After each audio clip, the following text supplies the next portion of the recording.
Because I know many people who do that, and not necessarily you, Mick, like you've sort of had your story with how you used it to like just escape reality or something. Well, but not only that, I mean, I'm a muso, so Yeah. it's part of the culture. it is, yes, exactly. Like, you play, you drink, yeah. and then that's strange for a lot of people now. You know, I'm around, I'm on festivals or tours or something like that, and they're like, why aren't you drinking? What's wrong with you? Yeah. Are you okay? Like, Yeah. I'm absolutely fine. So I get what you're saying. Yeah.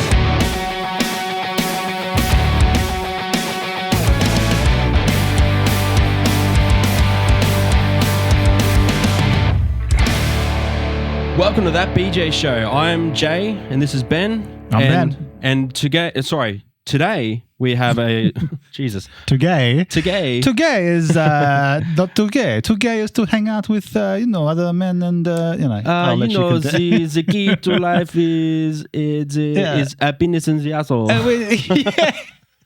Is that Super Troopers or something? No. It is. Is it? It's Number number one or two? Number two, yeah, absolutely. Fuck yeah. So Why do funny. I remember that? Oh, it's so funny, man. Well, welcome to the episode. If you can hear the third voice today, we have a guest, and his name is Mick. He's a very, very good Old Mick. local lad, friend to Benny. Benny has a lot more to say about Mick because he Mate, knows his him. fingers have done some things which bring me great pleasure. He's Very a good. guitarist I'm talking about. Thank and you. that voice of his, Thank that you for tongue clarifying that. around the mic, Ah, perfect. Yes, beautiful. it is Mick of the Coffin Rockers.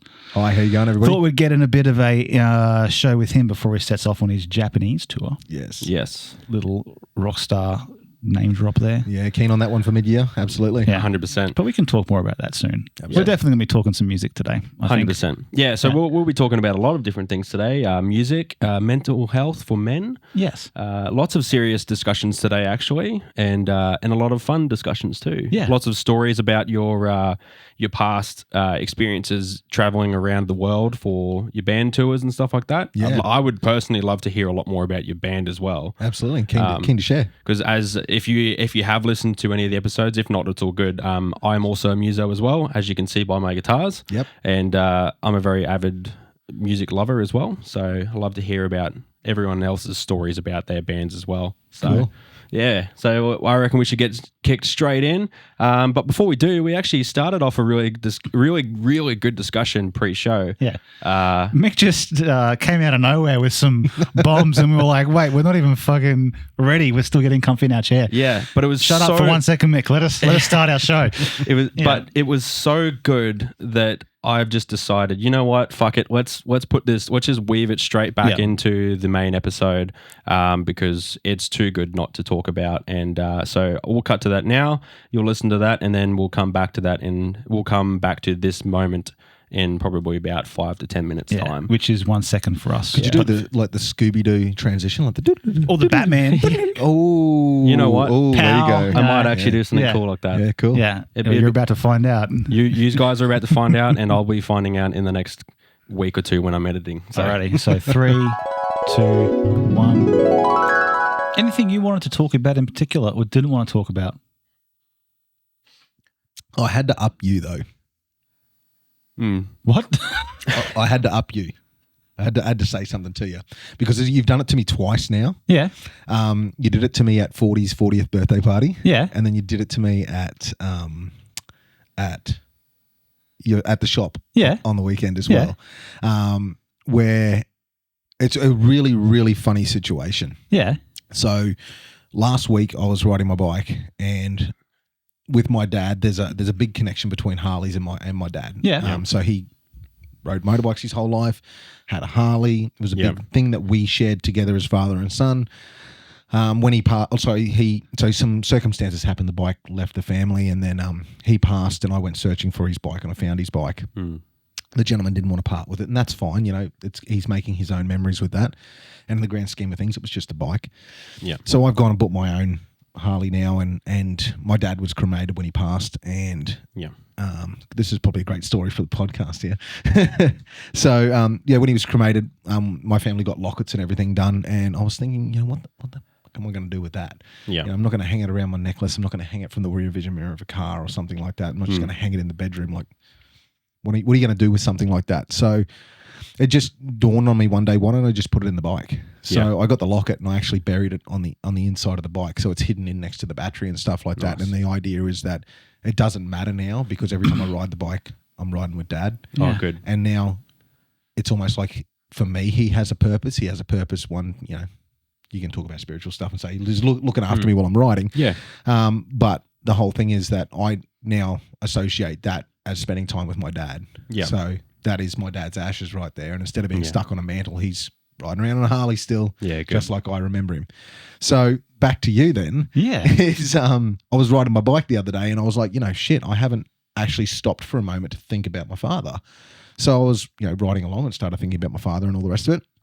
And, you know, have a conversation as you do with your, you know, sometimes people do with their parents and whatnot. Yeah. And I was saying, you know, what do you think? You know, how's the bike going? How's this? This is bloody awesome, going for a ride and stuff again. I miss you and so on and so forth. And then, you know, had my moment and it was all good, kept riding the bike. And then, of course, I rock up out to you again. And, you know, obviously I was a little bit sensitive about it because I was just thinking about my father again quite recently. And then Ben turns around and he goes, I knew your father, hey. Yeah, I did, yeah. Yeah. And I'm just like, and it shocked me because at the time I'd forgotten that we'd already had this conversation once before. And then you were saying, you know, you saw him. Did we really have this conversation? Yeah, we did. Yeah, shit, man. Yeah, fuck. And then, you know, you're saying you worked with him up at the renal ward and he was such a funny guy and he was cheeky as shit. And they're all the things that I remember about him as well. Yeah. You know, always had a story to tell. Whether they were real or not is something different, you know. He was always talking some shit, and it just kind of it hit me again. And I was just like, "Fuck you, Benny." So, sorry, man. Hit me right in the feels, dude. Not in a bad way, in a really good way. Yeah. You know, because it just, you know, we could talk about this when you start talking about mental health and going through different situations. Yeah. It's good that it hurts. It's good that I feel something. I don't want to feel nothing. I don't want to be medicated to the point where you say something to me and I'm just like, oh yeah, cool, man. Yeah. Like I don't want to feel that. I want to miss my father, and it sucks. But that's the human endeavor. That's what we all do. And I was having this conversation just recently about so many people whenever they're faced with something that's difficult, the first thing they try to do is they try to get away from it. You know, I've done it so many times throughout my life where, you know, something bad will happen and I'll be like, all right, I need to go and get a drink. Yeah. So I end up going to buy some booze and you get fucked up, and then the next day you're hungover, and then 2 days have passed and you don't really think about it. You don't really confront it. You just kind of like brush it under the carpet and let it go. And it brings it back to the cup analogy, which I'll refer to quite a lot, where, you know, everybody's got this cup, and for the most part of your life, you've just got, you know, a shot of it in the bottom of it. Let's just say a couple of mil in the bottom of the cup. Something bad will happen and puts a little bit more in. Something bad happens, it puts a little bit more in, a little bit more and a little bit more, until one day it overflows.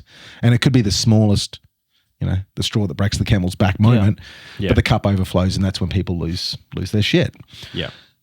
So the part about confronting things that are difficult is what I like to try and do now. So if a bad situation happens, instead of going, you know, what I've done in the past, let's say go and get antidepressants or go and drink or, you know, go to my friend's house or do something like that. It's now, okay, well, what's the problem? Yep. What do I need to do here? Do I need to have that conversation? Do I need to fall on my sword and say, I've done the wrong thing? You know, what is it that needs to happen?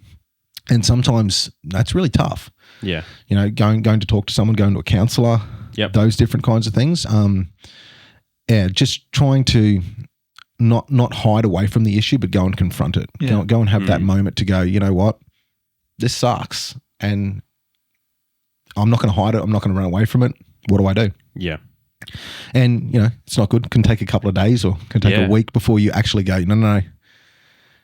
Man up, get to it, get to work. You know, you've got a job to do. You've got people that rely on you. You can't afford to be in this situation. You need to go and confront it. Pick your shit up, pick your bags up. Let's get to work. Yeah. So that's been my approach for a lot of things for probably 2.5 years now. I know it doesn't seem like much, but it's been a hell of a journey for the last 2.5 years anyway. So yeah, 100%. And when you say man up as well, you mean like you don't just mean get over the shit and keep moving. No. You mean actually confront the problem 100%. and actually work through your emotions and your shit that you've got to deal with. Yeah, and then exactly move right. When I say man up, I mean, you can go and talk about, toxic masculinity. I think it's the latest catchphrase and all the rest of it. There's nothing wrong with being a guy. As a father, and I've got a partner as well. I've got obligations to those people. So I'm a son. I'm a lady's boyfriend. I've got all these things going on for me, and I can't afford to not be on my A game. So I've got a role to play as the male in those situations. So I need to step up. I've got people that rely on me, depend on me, that depend on my stability. I'm not always going to be stable, but I need to be working towards being stable for those other people, and it gets back to that serving. Yeah, as a guy, all we want to do is try and serve people. We want to. Yeah, we fall into this this trap of trying to make people happy and all the rest of it. But it's not really about that. It's about we want to feel useful. We want to have somebody go, "I need you," and I think that goes for most men or most guys in any kind of situation, any kind of relationship. So, and we're back. Well, how'd you like that? I hope it was as good as what we're thinking it's going to be. Yeah, hopefully. So, but if it's not, that's my fault. And that's all right. Who gives a fuck anyway? I got full faith in you. That's exactly. Right. Let's go with the flow.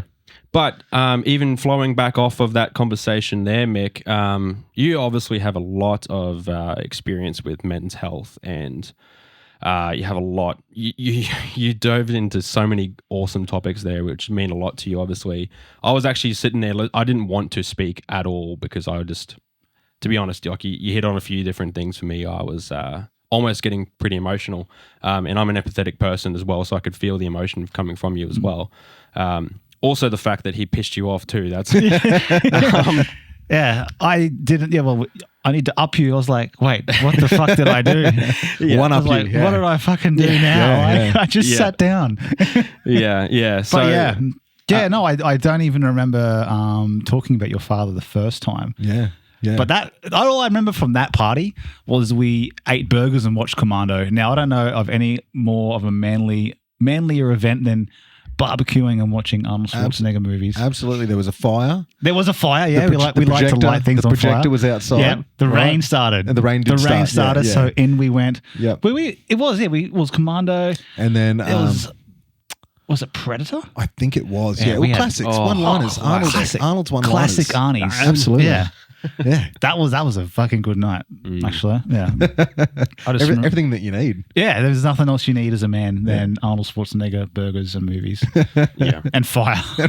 And fire. Honestly, it's like how simple are men? It's like that's all we need sometimes. It just had to happen. Yeah, it just had to happen. Made sense. It made sense.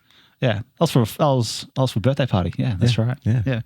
But yeah, there we go. Some emotional bombs were dropped apparently. So obviously not unintentional. No, but definitely not. It just highlights certain situations. So I guess you can have conversation with someone and you don't really know what they're going through. Yeah. You know, how they're coping, what their strategies are, so on and so forth. Yeah. So I mean, sometimes it's very hard. Everyone's in their own head. They have their own idea of what reality is. Yeah. So it's an ongoing thing where you're trying to navigate conversations with people, trying to navigate feelings with people, and it's really easy to just go, well, stiff shit, this is me, and if you don't like it, too bad. But I mean, that never really ends well for a lot of people. It doesn't end well for friendships and relationships and so on and so forth. So constantly trying to understand people is I think probably underrated these days. I think it's underrated, and I like what you said about basically having to face that, like so many people, and I know I've been guilty of this. I know I've fucked up and I've done this heaps in the past. Like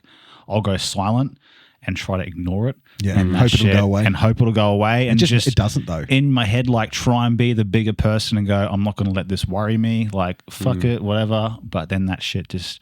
it's hanging on to something toxic, and it just keeps growing and growing, and then it never ends well without working through that. So that's a pretty big thing you said. I feel that. So if we go back to that cup analogy really quickly, how do you empty out the cup?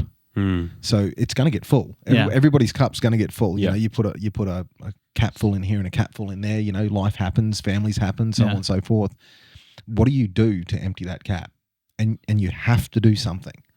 What is it? And everybody's got their own thing, but we can talk about what I did, because everything I'm going to talk about today is just purely my personal experience. I'm not an expert on anything. I've just, I've listened to podcasts, I've listened to some theorists, and I've gone, I think I understand this. This makes a connection with me. Yep. So I'm just going to double down on it, and it's worked for me. Would it work for everybody? Probably not, but it's worked for me. But the two that keep coming up is food and fitness. Yeah, it's food and fitness. Every time I've been confronted with one of those really big situations like what you were just talking about, where it could be a situation with an ex-partner, or something to do with my daughter, or something really, really heavily and emotional, my father again, or something like that. Going and running Castle Hill, and I mean like punishing yourself, go up the steps and absolutely have a dip. By the time you get back down, you're ready to go. You're ready to confront it. You're ready to deal with the situation. You've kind of taken that moment to get rid of that. People say bad juju and all the rest of it, but you take that moment to get rid of those chemicals out of your body. Yeah. And I'm a big believer in the idea where it's the same kind of analogy as the cup and all the rest of it, where if you have a period of time where something bad happens and you're feeling depressed and so on and so forth, there's a certain bunch of chemicals that'll flood your brain. Yep. And they make you want to crawl up in bed and put the blankets over your head and not face the world and all the rest of it. And it's a vicious cycle, because that then in itself creates more of that. It fuels those. It creates more of that chemical, so on and so forth. And the whole idea of exercise is to then flood your brain with a different type of chemical. There's feel-good chemicals, those dopamines and all the rest of it, which then pushes out all the negative chemical. Yep. So the more that you do exercise and hardcore exercise, the less, the bad chemicals we can talk about. And, I'm, like I said, not an expert, but I'm sure if somebody went and did some research, you'd be able to find what this is. But this is just how I teach myself to do it, and the way I think about it. Like, you're feeling like crap, you need to flood your body. Yeah, flood your body with feel-good chemicals, and you get back down from a big exercise or something like that. Your body's destroyed. Yeah, but your mind's okay. Yeah, and you feel like you've achieved something. So I've done that. Okay, cool. That means that I can do this too. Yeah, it's not so hard. Yeah, that's right. Yeah, because you're I obviously know this, and most people that know you will know this, but Jay wouldn't know this yet. Like, your transformation through, and I can relate to this, the story of like excess weight and being overweight, is when I was into music a lot when I was young too. Like, you'd have your gigs, you'd have your bands. There was no such thing as eating healthy. It's just you're on the road, you're eating shit food every day. Health and fitness is like not even something you're thinking about. You're just living in the moment. And when I was doing a lot of bands and stuff when I was younger, like I think I put on 20 kilos. Like my heaviest, I think I was like 130. I was very overweight, because I just didn't understand how to take care of myself, and I didn't really care, sort of thing. But certain things will happen in your life where you're like, this fitness and fueling yourself and understanding the chemicals in your body, you just go through this transformation where you start to lose weight, you become addicted to this healthier lifestyle, and that there becomes your saving grace in so many times when you're feeling like shit. You know what I mean? Like, yeah, absolutely. And like, I don't even remember you at your biggest. Yeah. But I know I would have spoken to you heaps of times during it. It's just, I'm used to seeing the product in front of me right now. Yeah. Sort of thing. How much weight did you think you lost between your heaviest and what you were or are now? So biggest thing I did was I threw out the scales. Yeah. So, I think they're friggin' evil. Mm-hmm. When I weighed myself, prior to losing all the weight and all the rest of it, I was about 106, 107 kilos. Yeah. I'm not a big guy, so I was quite large. Yeah. So then there was a lot of weight on my frame, and when I'm saying weight, there was no muscle there. Yeah. I wasn't doing any kind of activity at all. When I would do activity, it's blood pressure went through the roof and huffing and puffing, and I get 5 minutes out of me, and that's the end of it. So, and that was purely based in and around situational. And the same thing, just not confronting my mental health issues. So I guess probably the easiest way to put it was, when I was in my early 20s, I had some bad situations, and you go to the doctor, and the doctor's like, oh, you've got a bit of depression, or maybe you're a bit anxious. Here's some Lexapro, which is what they put everybody on straight to word go. Yeah. And you take it, and they say, all right, we'll catch you in a couple of weeks, and you take it, and maybe it's not working, and you come back and they give you a stronger dose, and then after a while they give you another stronger dose and all the rest of it. But for me, I have a very strong opinion on that now, which is, it should be a last resort to go on any kind of any. That's my opinion. Some people obviously do really need it, but for most people coming up, it should be a last resort, and it should be for a very, very short time. It should be used in conjunction with exercise and therapy and counseling and healthy eating, not just go, I'm going to take this magic pill and it's going to fix everything. That was my approach. I'll just take this magic pill and then I'll be okay. And I started that when I was like 22, 23. And it was 16 years that I was on it in total. And I went up to some pretty high milligrams, changed drugs, so on and so forth. But the bottom line was I wasn't confronting the problems. So obviously, things happened, started, got a good bunch of guys together, and we started a band and all the rest of it. And, I had a partner at the time and had a beautiful little girl, and, hi Molly, by the way. So, had a beautiful little girl and all the rest of it. And I thought I had everything that I wanted, but yet again, all these things were bubbling up underneath, and it was just causing a really bad situation. Where it all came to a head, though, was during COVID. And I think, from what I've seen from my friends in the music industry, one of two things happened. One, it either brought couples closer together, or it highlighted the problems in the relationship. For me, it highlighted the problems in the relationship. And also, during that time, the thing that I was using to keep myself happy was music and the boys in the band and so on and so forth. And then suddenly it's like, no, you can't see the boys. You can't play gigs. You can't travel. You can't do anything. So everything that was keeping me happy, those external things that I was using as the feel-good hits was gone. And then, I was dreading going home. I didn't really want to be there. Don't get me wrong, I love my daughter, but I wasn't happy in that environment. It wasn't healthy and all the rest of it. So it took me a long time in counselling to realise that what I was doing was every time I was heading home, I had the urge to go and grab some booze.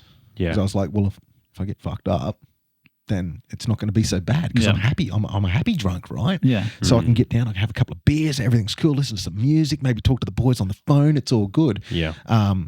Which has an impact. And it has an impact on your home life, and it has an impact on the upbringing of your daughter, and has an impact, on the partner at the time, and so on and so forth. And it just got to the point where the drinking was really heavy. It was every night, and it was really heavy, to the point that my mum even came to me and said, "Look, I'm really worried about you. Like you're going down a pathway that you can't afford to go down."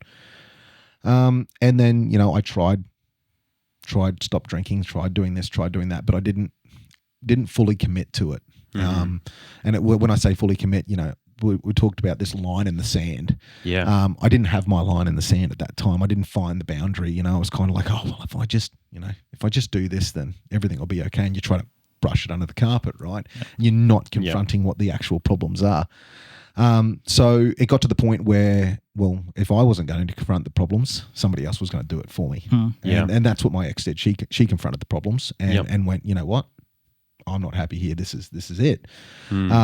Obviously, in that point, then I've lost my band. I've lost the traveling, the touring, the music, and the feel goods, and now I've lost my partner, and I'm probably going to lose my house. And what's more important, and the big kicker, is I might lose my daughter. So that was the big one. And right at that moment, I'd like to big shout out to Sean and Sarah Butcher at this stage.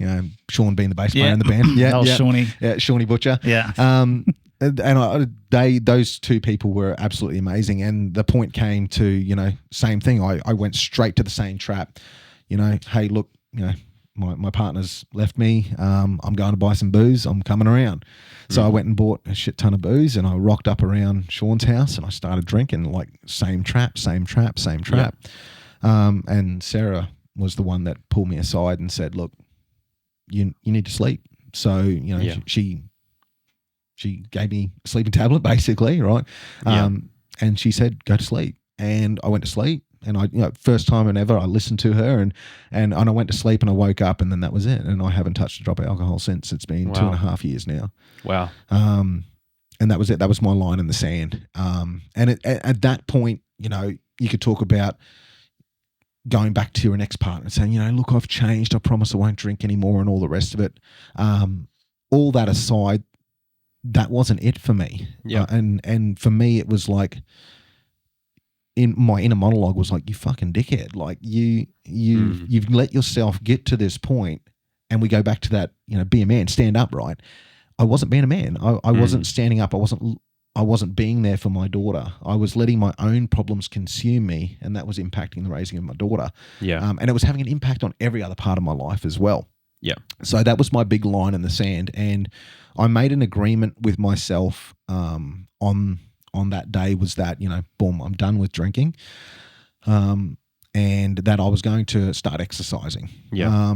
And I just started with really, really simple, going for a walk in the morning. I would get up in the morning, I'd go for a walk. Mm-hmm. I'd come back home, I'd do some push-ups and some sit-ups, and then I'd go to work. And that would be enough to get me started on the day. It'd allow me to center my thoughts before I had to go to work because, I've got a traumatic event happening at the moment, but I still need to go to work.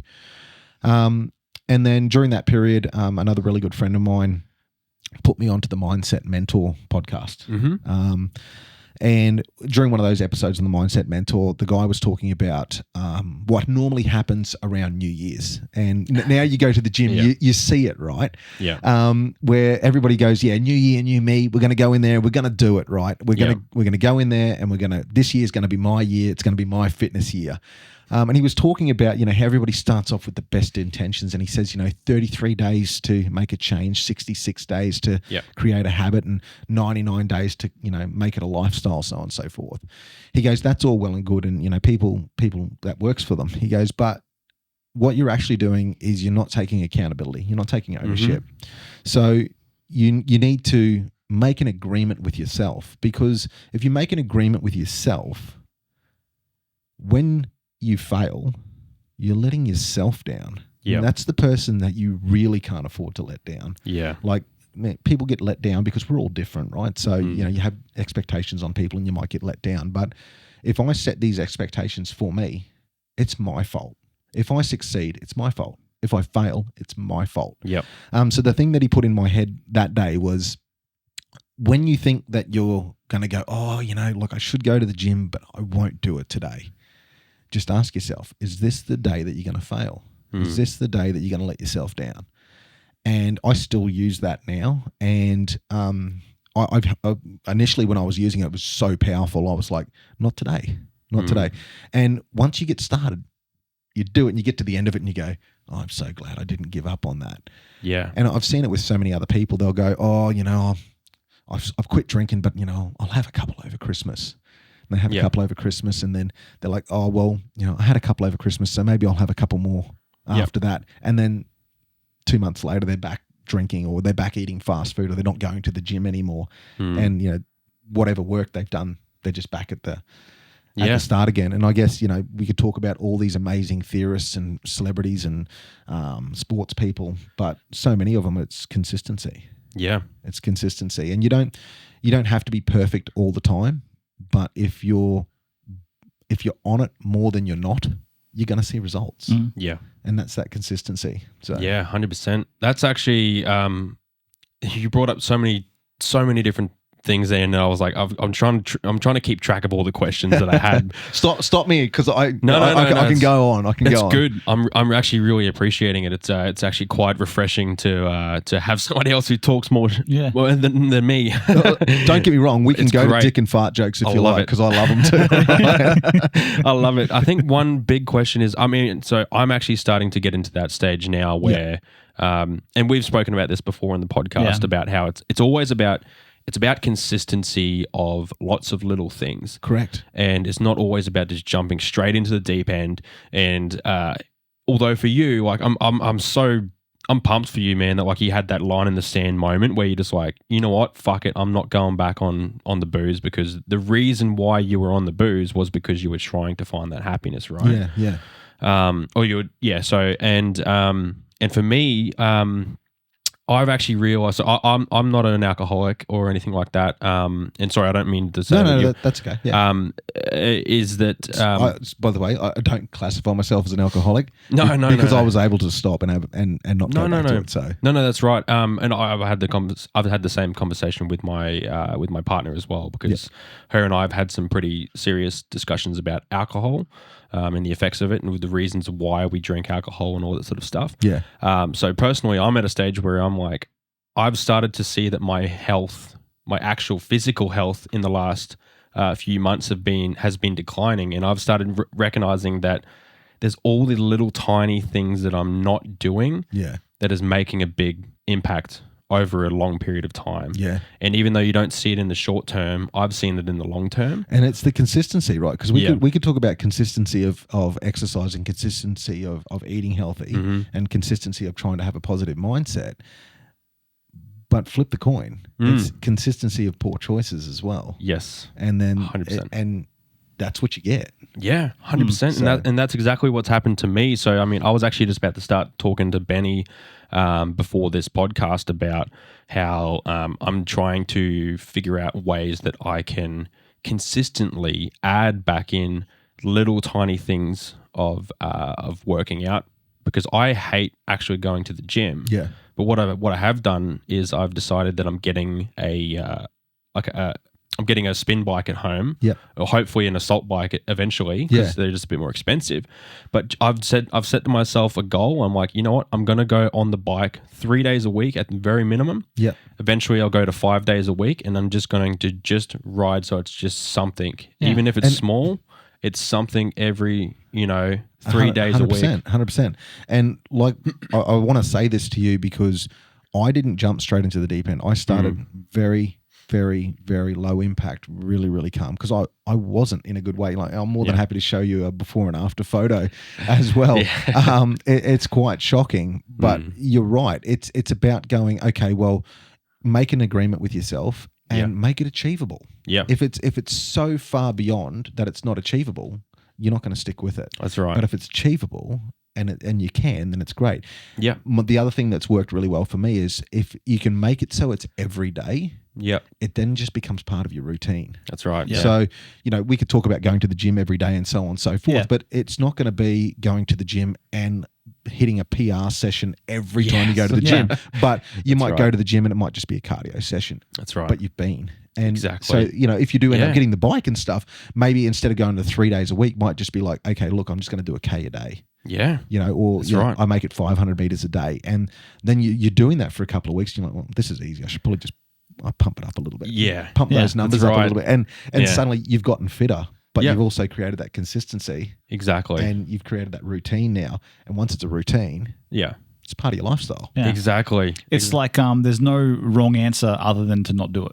Yep. Yeah. So if someone came to me in the past as a PT and said, I want to bulk up, but I can only make, say, 3 sessions a week, which isn't enough, I'd be like, but 3 sessions is better than none. That's right. Yeah. So once you start doing 3, the other alternative is to not do them, in which case you're going backwards anyway. So the right workout routine is one that works for you and your circumstances. Correct. Yeah. It might not be the best way to get to your goals, but it's a lot better than not doing it. Yeah. Sort of thing. And if you start now, then you're on the road. Yeah, that's so right. Eventually you're going to get there. Yeah. It reminds me of an old saying, like, I can't exactly remember it. Basically, in a condensed version, it was time passes anyway. Yeah. So if you say, I have a dream physique or a performance goal I want to get to, but I'm not going to see results for 3 months. It's like, well, time's going to pass anyway. Yeah. In 3 months' time, you're going to be wishing you started 3 months ago when you thought it was too far away. And sort of thing. Never put off what you can start today, put off till tomorrow. I think there's a better way of saying that. No, definitely. Everyone's like, tomorrow or Monday I'm going to start this. No, fuck it. Do it now, man. Start it today. That actually reminds me of when Jay and I started this podcast. So we were originally going to start it in the new year. Yeah. But I think we were ready like maybe December last year. Yeah. And so we were like, fuck it, let's just start early. Yeah, that's right. Like, why are we waiting? That's right. You know what I mean, we released on the first. On the first was our very first episode. But it was just like, well, fuck it, we can do it now. Why are we waiting? I can't recommend it enough. I'm a big advocate for it now. With the exercise kind of thing. Yeah. And I have that agreement still with myself to this day. So I might have, I've got my daughter week on, week off. So on my week off, I'm at the gym every day and I try to hit it out. Yeah. And then when I don't have my daughter, I try to think about it as my rest days. But that's just calisthenics at home. So it's push-ups and sit-ups and all that kind of stuff. The stuff you don't really want to do at the gym, but work really well at home. And it's a quick little half an hour boom workout while you're having dinner, after dinner or before dinner or something like that. Depending how the routine works. Yeah. But that way I get to keep that agreement with myself. Yeah. I don't have to break it. I don't go, I've got my daughter this week, so I can't go to the gym. Yeah. So you're not looking I'm not looking for an excuse. There's no fucking excuse, man. Exactly. Yeah. So, I've actually found the exact same thing for me because I do have a daughter as well. She's 5 years old, turning 6 very soon. Congratulations, man. Hey. Congratulations. Oh, thanks. It's a beautiful thing. Oh, 100%, man. She's the love of my life. I love her so much. She means the whole world to me. But I have her 3 days on every week, and then the 4 days it's starting soon, 4 days the next week after that. So basically I have her every single week. Beautiful. And I noticed myself as well. I was like, the days I have my daughter, I don't like to go to the gym because it means that I have to put her in after school care, or recently I just started taking her with me to my PT sessions because I could. But there were so many times where, especially the busyness of life. I'm a full-time postie. Yeah. I have a photography business as well. I'm very, very busy all the time, and I always make these excuses of like, I don't have enough time in the day physically to go out and do training. But the thing, and this is what got to me. I was like, if I can just do something at home, it's better than nothing. And it goes back to that analogy. You didn't say it, I don't think, but there was a book. I just can't remember the author's name, but he was basically like, if you can just lace up your shoes, that gets you to the gym. Yeah.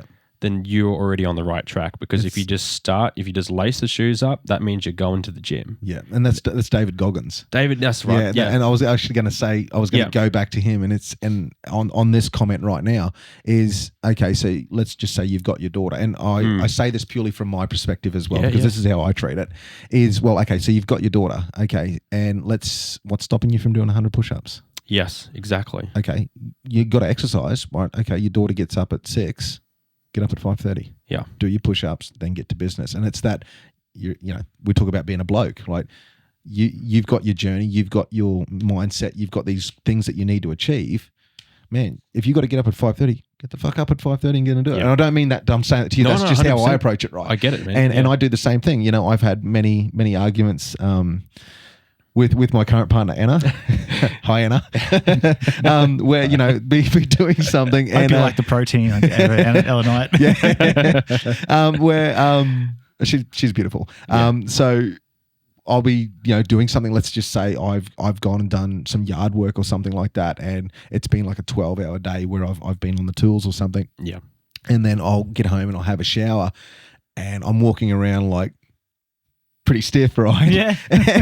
and then next minute I'm dropping down, smashing out 100 push-ups, and she's like, what are you doing? Like, you're going to hurt yourself. You've worked all day, so on and so forth. What she doesn't understand is that if I don't do it, I've let myself down. Yeah. And that's going to be worse for my mental health than not. Do you know what I mean? Because, okay, well, I've gone and done that work today, but I haven't done a workout. And a quick little 100, easy for me to say now, a quick little 100 push-ups, but I can go, all right, 100 push-ups, that's my activity for the day. I've worked out today, and then I'm good to carry on. Outside of, everything else that's going on as well. Yeah.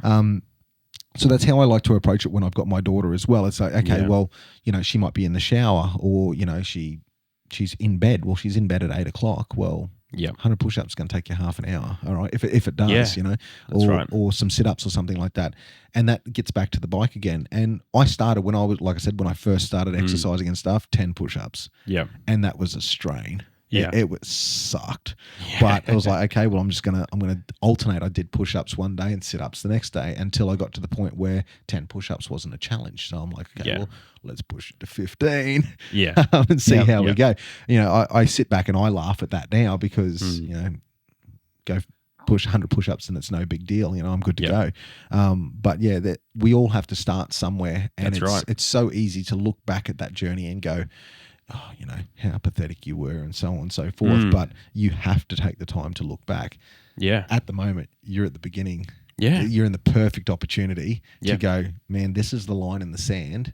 100%. I've been saying I was going to do it for 1,000 years.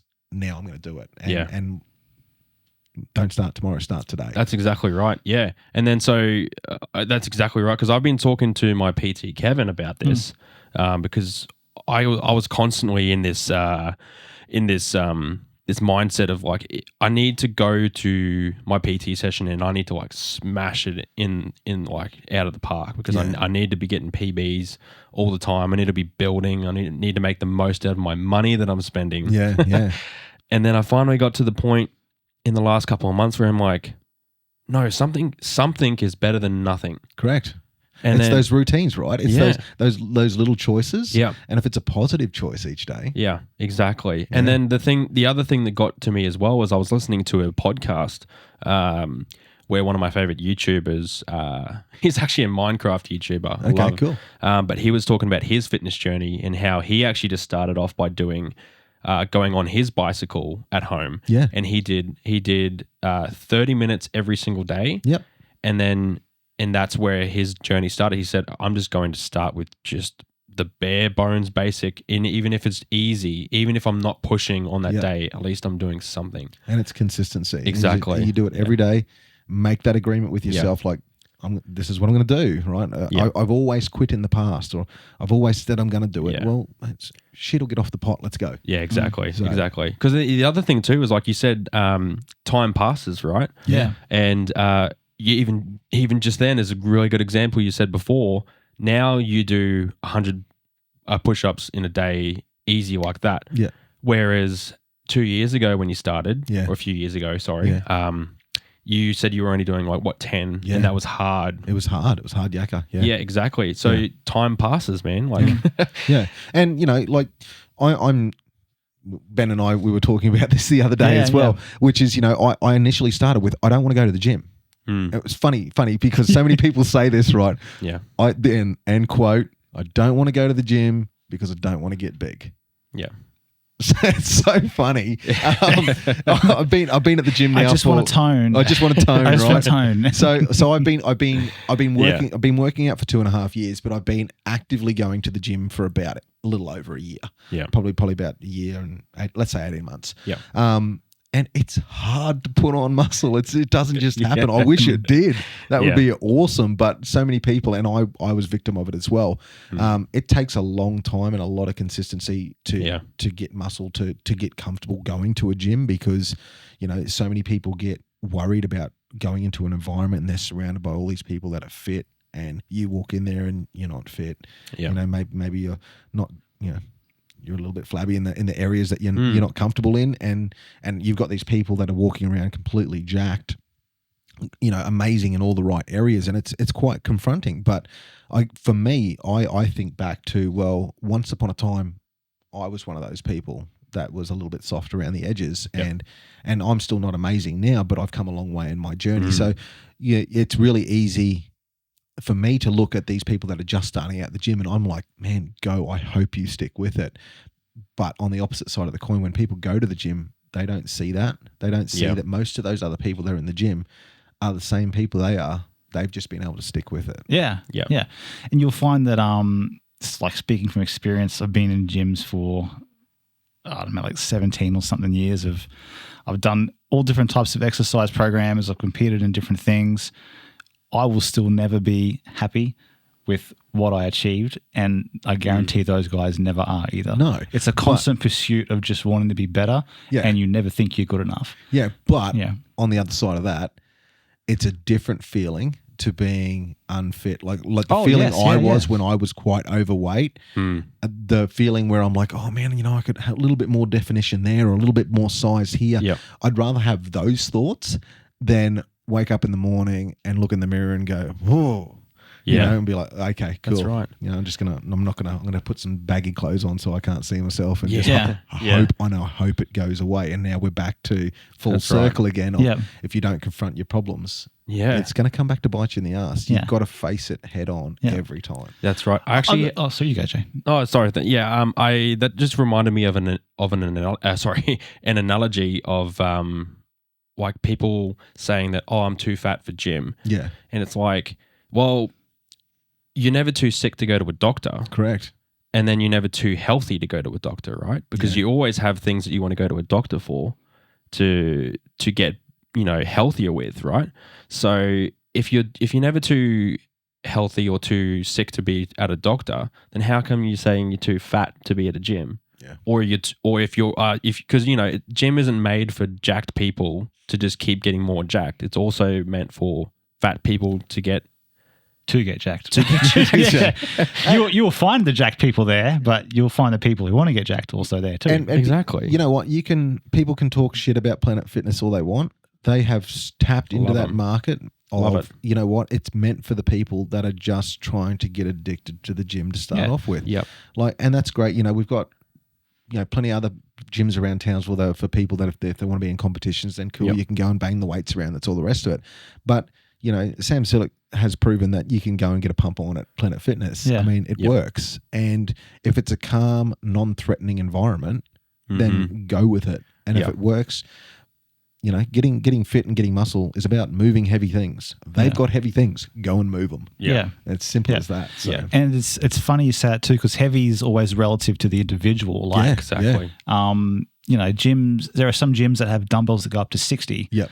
And some people might slag on gyms that have dumbbells only going to 35, but 35 is still heavy for someone who's never lifted a dumbbell before. You know what I mean? 100%. I've got to say on that though, it is still hilariously funny watching people ego lift, especially with dumbbells. Yeah. They'll go in and they'll get like the 24s and then it's the full body contusion just to, and they're flinging it up and you're like, man, just if you can't lift it properly, it's too heavy. Dude. Just calm down, put the ego down. It's okay. Get the pump. 100%. 100%. Yeah, I'm with you. What I was going to ask you guys before, so going back to like the drinking and stuff, and this question might be really vague in terms of there's no wrong answer where it could lead to, but when you think, like if people drink to rely on that makes them happy, how many, or if there are any, like underlying issues do you think that individual might have? Like, I know a lot of older people that will do this, but specifically more so the younger people who just live for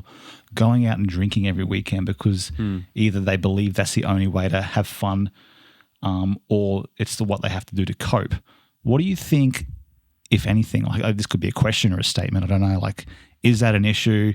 How do people fix that? Should people be looking in different areas? Like, because I know many people who do that, and not necessarily you, Mick, like you've sort of had your story with how you used it to like just escape reality or something. But not only that, I mean, I'm a muso, so it's part of the culture. It is, yes, exactly, You play, you drink, and then that's strange for a lot of people now. I'm around, I'm on festivals or tours or something like that, and they're like, why aren't you drinking? What's wrong with you? Are you okay?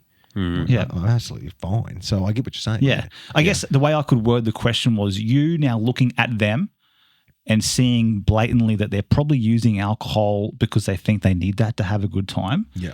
How would you approach that differently, or do you have any thoughts on that? Like Jay and I have said in the past too, like neither of us really drink. Like maybe the occasional shot or drink here and there if it's a special occasion because it's tradition to, raise a glass to someone and whatever. But these people that feel the need they have to drink in order to have fun with their friends, like sometimes I really just want to sit them down and go, you're trying to hide something, or there's a part of you that's a lot weaker than what you might actually want to admit. Like you got to... Well, let's unpack it really quickly for a second because I think there's two parts to what you're saying here. I think, let's say you're 18 you're now allowed to go to the clubs. Yep. What do you go to the clubs for? You go to the clubs to, hopefully pick up and Yep. and have fun and drink, right? Even though most people have been drinking well before they're 18. It's part of that culture. So you go out, you get drunk, you have an amazing time, you wake up with a hangover, no regrets. There might not necessarily be any underlying mental issue here, but it's part of the culture. It's part of what you do. It's almost like a rite of passage. A lot of people also drink because at that age, because they're so socially awkward, and it's almost like a social It calms lubricant. them a little bit. Yeah. A social lubricant where you have a couple of drinks and suddenly you can talk to the stranger, or you can go and talk to the pretty girl, and so on and so forth. So I think, in those early years, I think for the most part, it can be quite harmless in moderation. I mean, everything in moderation. Yeah. Obviously, you don't want to get to that point where you're completely legless and blacking out. Yeah. And, because that's a whole different kettle of fish. So I think, at that stage, I would probably say, in my opinion, maybe there's not so much mental illness going on there, but, it's the same thing. If you've got a 50-year-old guy that's sitting at the bar and he's getting fucked up, there's problems here. Yeah. There's problems here. Yeah.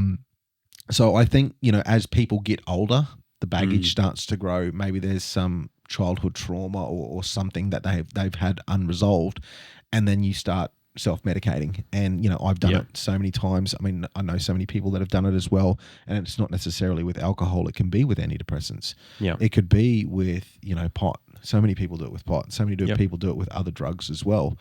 What I always keep coming back to, though, is let's say you're self-medicating with alcohol or you're self-medicating with pot. Both of those things are depressants. That's why you have a hangover. You have a shit ton of drinks and everyone's a happy drunk, and that's cool. Like, that's sweet. But then your hangover lasts for a day and you feel like shit, and your body feels like shit, and your mind's clogged, cloudy, and you're not able to cope with certain things. That's the depressant factor. And I'm sure everybody here has also seen, the girl as well that has a couple of drinks and then suddenly she's crying. Yeah.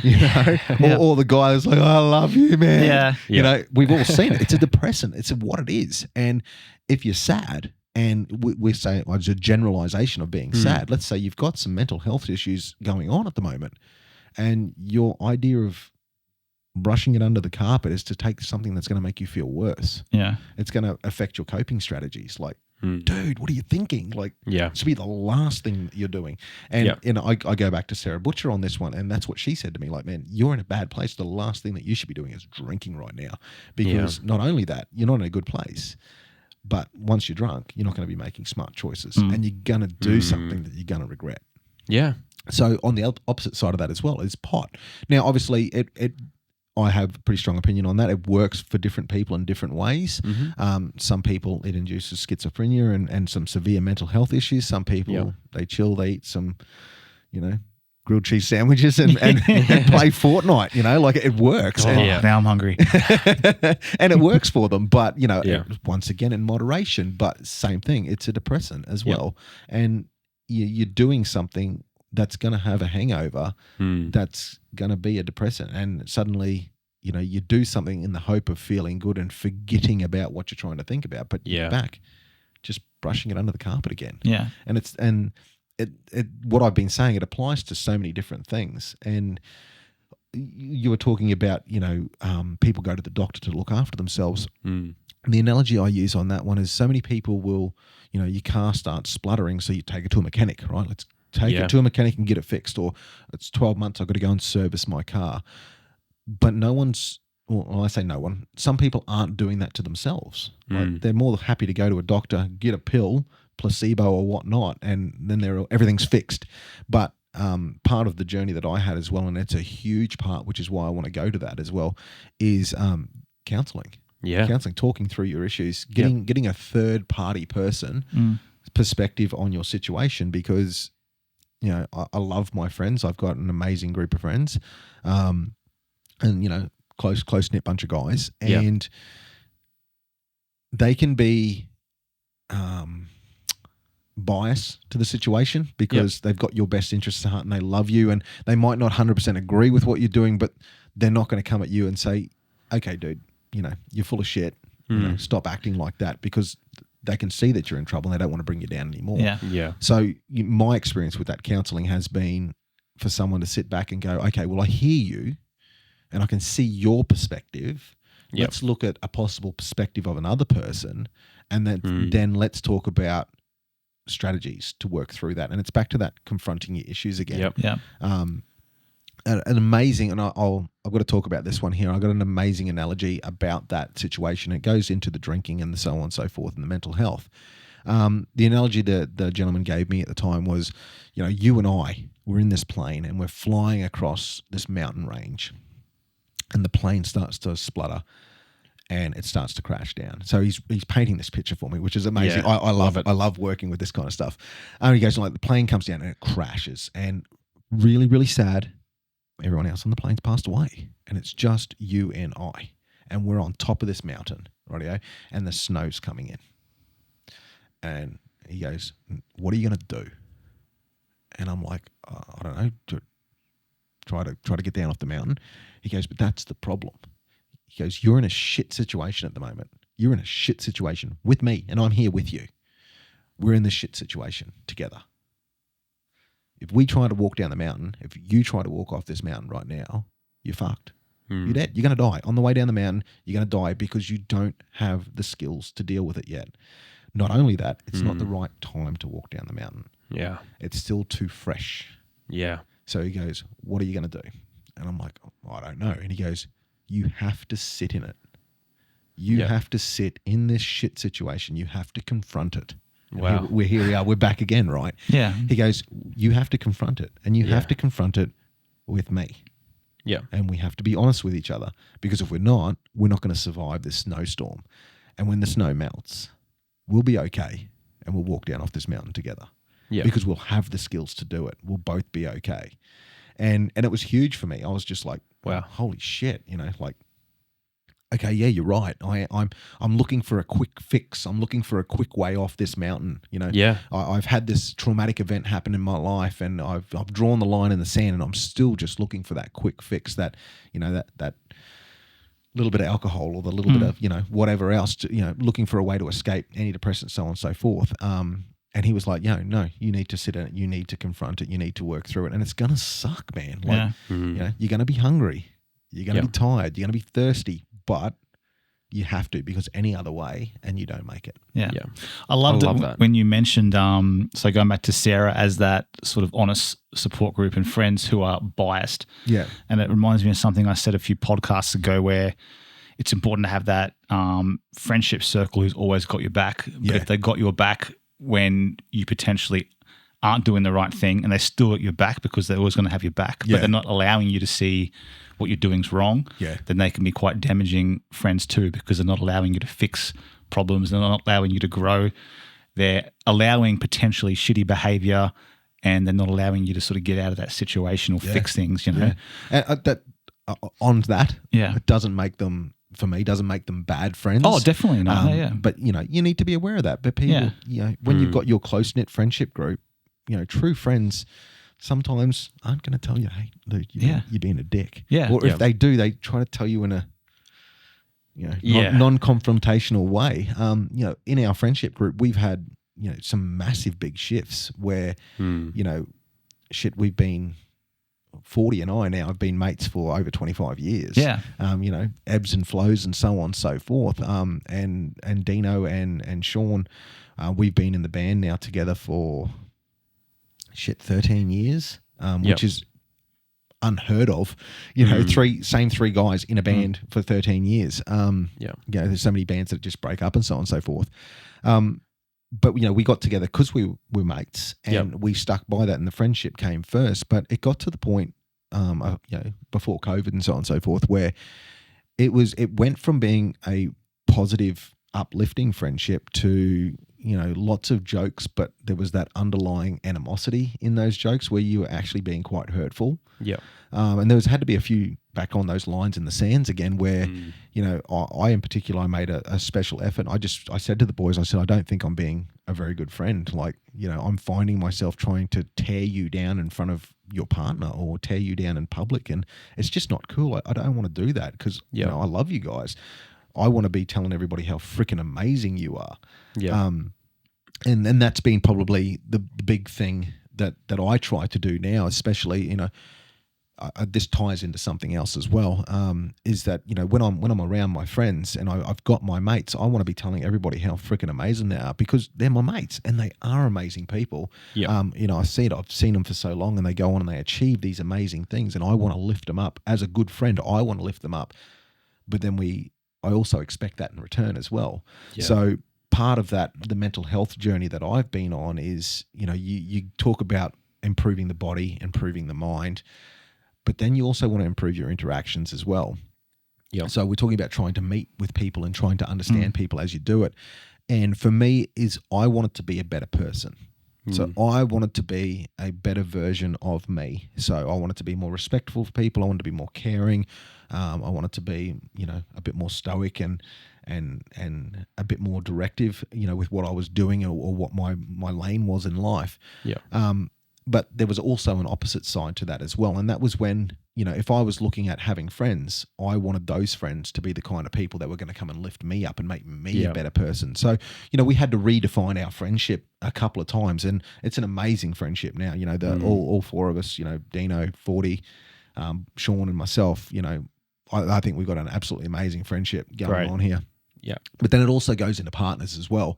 And, you know, I spent a lot of time going, you know, what's the kind of person that I want to be? And in doing that, it was kind of like, well, what's the kind of partner do I want? You know, what do I want to see in a partner? Because I want to be happy, but I want to be good enough to attract that kind of person, because, you know, the better, you know, you get what I'm trying to say here, we've right? had this exact same conversation on another podcast, I think. So it's 100%. I want to be the kind of person that attracts a certain type of person. Yes. So, you know, and I got probably shut down a couple of times on this as being a bit superficial, but it's not superficial at all, and I'll explain it to you. No, so people would be like, you know, what kind of partner are you looking for? And I was like, you know, I wanted someone that was thin and went to the gym, and, you know, maybe someone that was blonde, and there's a reason on the blonde side of things here. I had bad experiences with brunettes. I wanted something different, right? But no, I wanted someone who was slim and maybe went to the gym. And everyone's like, oh, you know, why do you want the skinny blonde and all the rest of it? And I'm like, well, what you don't understand is there's a byproduct of that.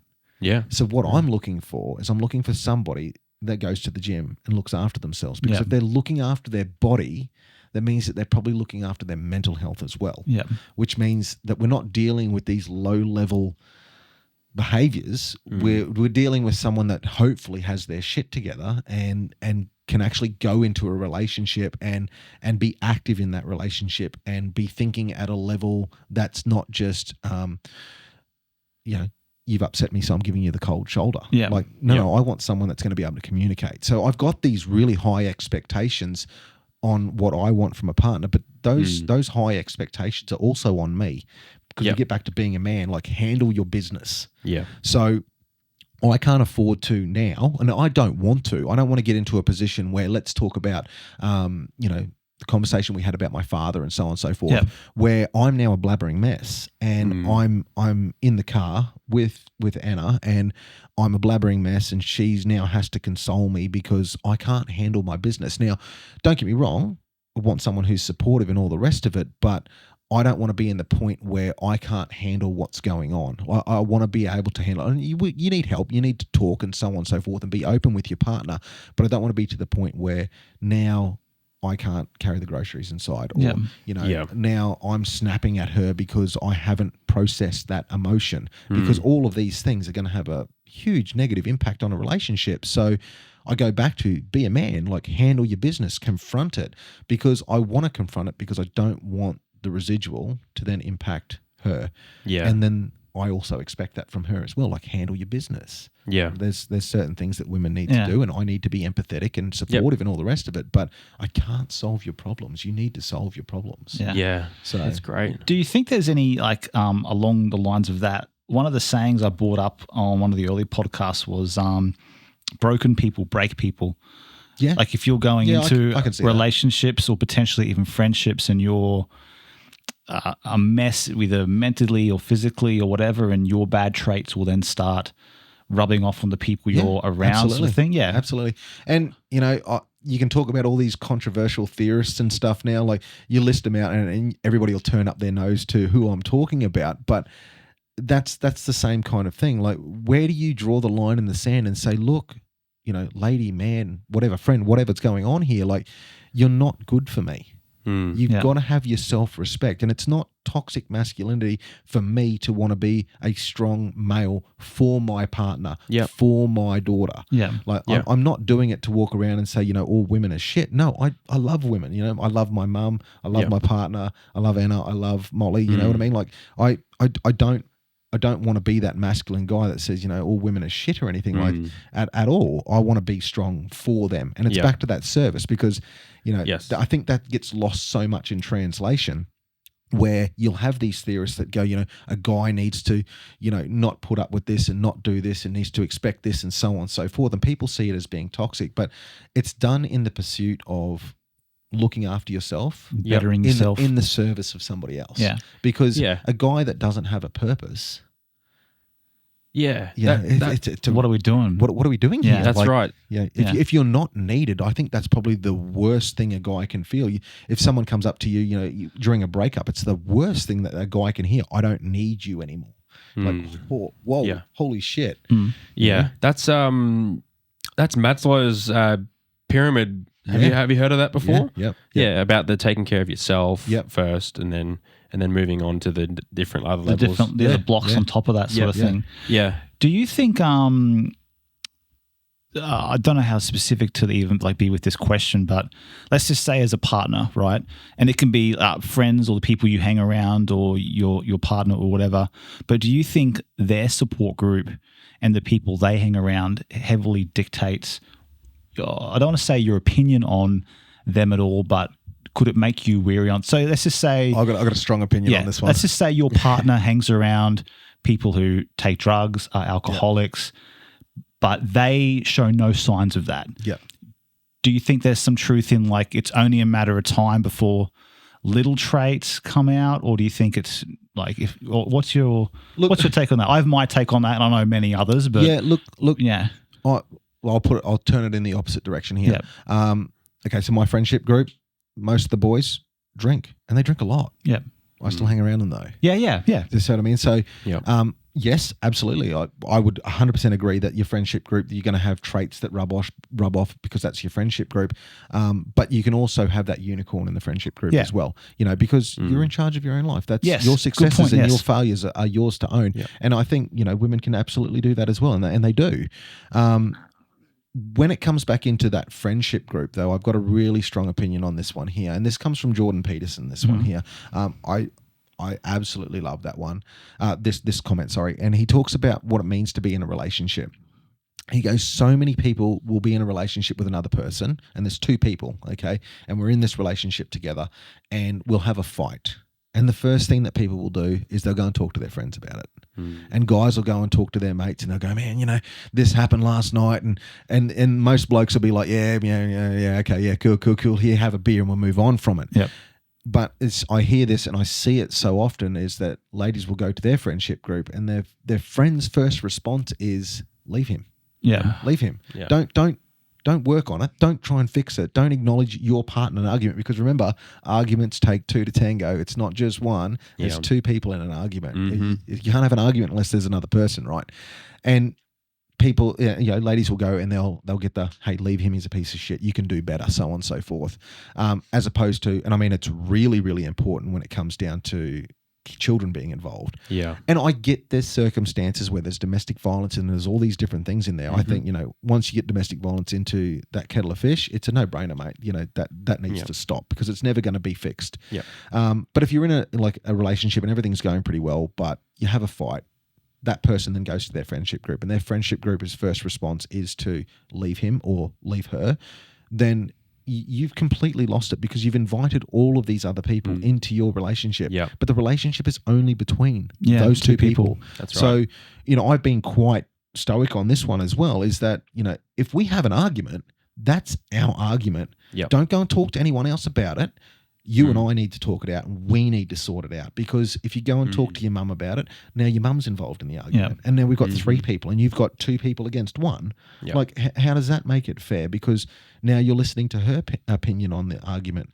The argument, and if it's a resolvable argument, it's between you and I. Yeah. So we're back now to you got to confront your problems. So, yes, you know, that's right, let's say I'm in an argument, right, and I'm hearing things that I'm doing that aren't great.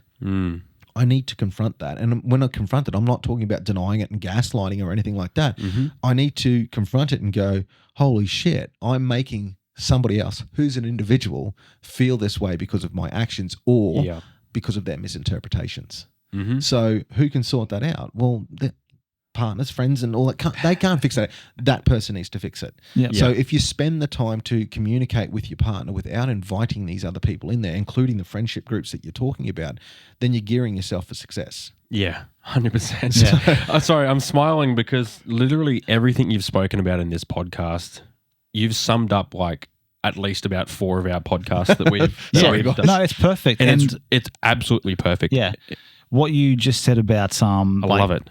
The question I was asking for about like the influence of friendship groups, you pretty much hit the nail on the head there. And I had heard that Jordan Peterson little summary before, and like I do know there's a lot of truth to that. Yeah. And that's not to run down any female I know, but any situation that I've been a part of that something like that has taken case, I've been around situations where I've been in conversations with females, and the first thing they will say is, fuck that guy, rah, rah. Yeah. And I've also been around conversations where men are talking about fights they're having with their missus, and all those guys are like, well, how do you fix it? You should do this. And there's two very to calm down, there's two very there's two very different contrasts there. Yeah. And that was sort of did come back to my question when I asked before about you know, can friendship groups actually have a negative effect if they're too overpowering or too strong, that they're sort of not letting you see the actual reality of the situation, and they've just automatically got your back and potentially making the situation worse. How Jordan described it was it's the union, it's the ring, right? Yeah. So you talk about having a wedding band and all the rest of it. Well, that's the union, and when you hold hands with somebody, there's 2 people. Yeah. You know, you make a vow. And the vow is that we're going to work on this shit. Yeah. What part of that vow, and we could talk about boyfriend and girlfriend, it's the same thing still applies, right? Let's say Ben and I are having a conversation right now, and then, we're married. Surprise, Ben. Hey, babe. It's all right. And then we're like, okay, well, we're going to invite somebody else into the relationship now. Well, it's not a vow between 2 people now. It's a vow with 3 people, and it's sides and all the rest of it. Yeah. So I'm a big degree of, a big believer in, keep your problems at home. Yeah. And when I mean that, I mean get your problems sorted out. And sometimes that means maybe 2 people need to go to marriage counselling. Maybe 2 people need to go to counselling, in which the third person is biased. Which is another thing I like you said before. Unbiased. Unbiased. Yeah. Unbiased. Well, you would hope that they are unbiased, right? Yeah. And that's okay. You can go to a different person to talk about that. But what you're hoping for is that person is fostering communication between the 2 people. That's right. Yeah. So I don't talk. Let's just say Anna and I are having a problem or something like that. I don't go and talk to my friends about that, because the person that I need to talk to, the person that can fix it, the person that can understand it and console me is her. Yeah. So I need to talk to it. So when you talk about these high expectations on myself, I also have that high expectation on her as well, where I'm doing this behavior, I expect the same kind of behavior from you. Yeah. And, we can go into those other controversial theorists that also say the same thing. If you want to be a high quality guy and you want to attract a high quality woman, well, hey, Wubak, you need to be a high quality guy. You need to not be sliding into DMs. You need to be, keeping your eyes forward, keeping your priorities straight, communicating with your partner. They're all the traits that make a high quality guy. And I think some people, whether they forget them or life takes over, or maybe they missed them as they were growing up. I think there's a huge value in a whole generation of guys that could probably value from that, benefit from it, sorry. Yeah. Yeah, 100%. It was one thing which, if I could think back to a previous relationship, one thing I've always appreciated about one of my exes is if we had a fight or there was just something like a tension there that we couldn't quite figure out, one of my exes would actually phone one of my best friends. Yeah. and not dob me in, but talk about how to fix it. Yeah. Thinking that my best friend knows me very well. And I think that's very unheard of in a lot of cases. Yeah. So she didn't go to her friends and start, ragging whatever. She came to one of my friends. What's Ben's perspective? Yeah. How do I fix this? Like, trying to understand Ben. Yeah. And I don't know many cases and that's one thing about this particular ex that I absolutely appreciate and will love to this day that's how she handled that. And it's the intent of trying to repair something. Yeah. And I think there's a double side to this as well. And so many people fall into this trap where they stay in a relationship for longer than they should. Where you gotta know when, okay, I've tried, you've tried, this isn't going to work, and it's okay for us to separate. Yeah, you get these people that they stay in a relationship. I've been victim of this as well. You stay in a relationship for way longer than it needs to, and that's when all the toxic and the bad stuff starts to happen, and why those relationships always ended so catastrophically. And both people become so damaged because of that, bitter. And that just carries into their next relationships. They should have ended it at its logical ending, but they just push through. But when they were pushing through, they weren't following those traits of trying to resolve, trying to communicate, and doing it successfully. 100%. And it really goes back to what you were saying the whole time is like, you got to have that obviously you have like line in the sand moments as well, but you're also taking control of your own mind and your own body, and you're confronting your problems, and you're confronting it, and you're knowing yourself enough to know how to communicate with your partner or with other people as well, and you're knowing how to communicate with your partner. I love that, man. Trying to anyway. Look, we never get it perfect because we're all 100%. different. We're all different, and the way that I communicate with you is probably going to be different to how I communicate with Ben. Can communicate with my daughter, so on and so forth. Everybody's different, and you're only going to understand me from your perspective, and from your experiences. So. It's not a one size fits all, but if you're moving with that intent, and you're having those difficult conversations, and sometimes you got to fall on your sword. We're not perfect. I'm not intentionally going out of my way to hurt my partner, but sometimes I do. Yes. And you've got to fall on your sword and go, oh shit, wow, okay, I did that. The intent wasn't that, but I did it. Yeah. Okay, so I love that. What do you need me to do now? Because then now you're back in that active service again where, okay, I've done this. We've had this argument. You're upset. What do you need me to do or say or act? What needs to happen here for us to now resolve that issue and move back to, the green land, so to speak, those green grass areas. If you just say, turn around and say, oh, look, you're full of shit. I didn't do that wrong. All you're doing is blaming me all the time. Yeah. You're sweeping under the carpet again. Yeah, that's right. And you're just back in that cycle. That's right. All right. You want to pause? Sorry. I really want to keep talking about this, to be quite honest, because this is such an amazing topic. But obviously I'm looking at the time and I am thinking, one, I really need to pee. I'm like Shauno back in episode 2. I can't concentrate. I am concentrating, but I'm also thinking about the time. And so what we're actually going to do for this episode, guys, is and obviously us here know what we're going to do because we planned this. But for you guys listening, we're actually going to put this in a 2-part. So this is part 1, episode 10, and then episode 11 will be part 2. And we're going to get into a whole bunch of other different topics, including all your music journeys. Sure, we haven't started there yet. I know, exactly. And the thing is, right, I was actually hoping that you were going to keep on that on the more serious level for the first one, because I really, really wanted to deep dive into the mental health, especially for men, but obviously all the stuff we spoke about just then as well. Yeah. So that was perfect. Thank you so much, Mick. You're welcome.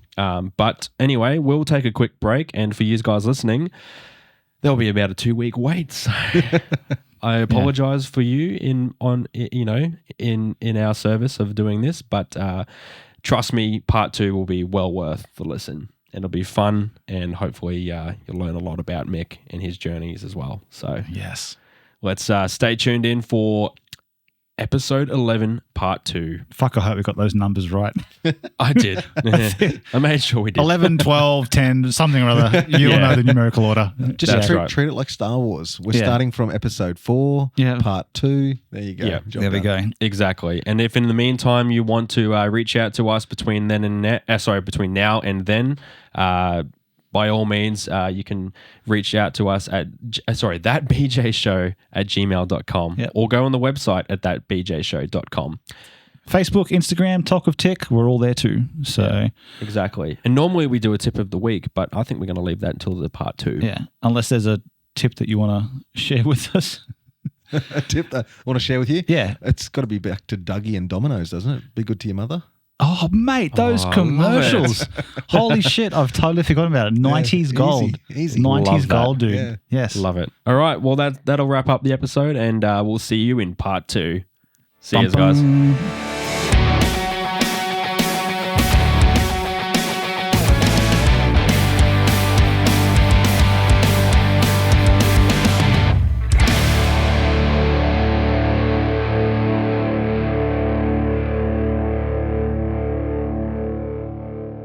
Fuck, I need to pee. So bad. That's amazing convo, man. Thanks, guys. Amazing. Yeah, 100. Sorry, I hit you with that. No. It's actually fucking. It's so good that I'm trying to figure out a way because we've been recording this whole time. I'm like, if you're happy to put that in the podcast, I would go for it. I'd weave that in somehow. Yeah. And I think I was just trying to think about it in my head. Sorry if you could see my head. I know. Recorded it perfectly. Yeah. This will be the first time I've had to do something like this on this podcast. But, first for everything. Sorry. That's what the priest said. It's a first for everything.